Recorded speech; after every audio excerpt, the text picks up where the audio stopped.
স্বামী বিবেকানন্দের ভাবশিষ্য নেতাজি সুভাষচন্দ্র মাতৃমন্ত্রকে উপজীব্য করেই স্বাধীনতার স্বপ্ন দেখেছিলেন। নেতাজি ছিলেন ঐকান্তিক বন্দক। এই দেশনায়ক তার সাধনার অভিনবত্বের মাধ্যমে হয়ে উঠেছিলেন শক্তিমান, বীর্যবান ও অভিমন্ত্রে দীক্ষিত। তিনি তার লেখনীতে স্পষ্টভাবে প্রকাশ করেছেন, ভয় জয় করার উপায় শক্তি সাধনা। দুর্গা, কালী প্রভৃতি মূর্তি শক্তির রূপ বিশেষ।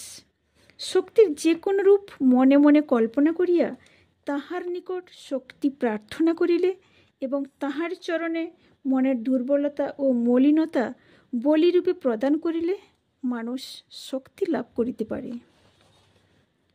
তাঁর দেশব্রতী জীবনের বহু পদক্ষেপ তিনি নিয়েছিলেন দীপান্বিতা শ্যামা পূজার দিন।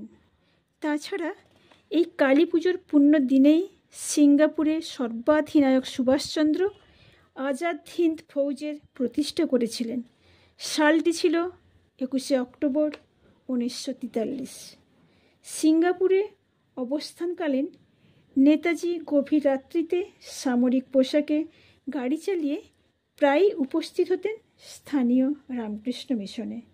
গরদের কাপড় পরে ধ্যানে নিমগ্ন থাকতেন ঠাকুরের মন্দিরে।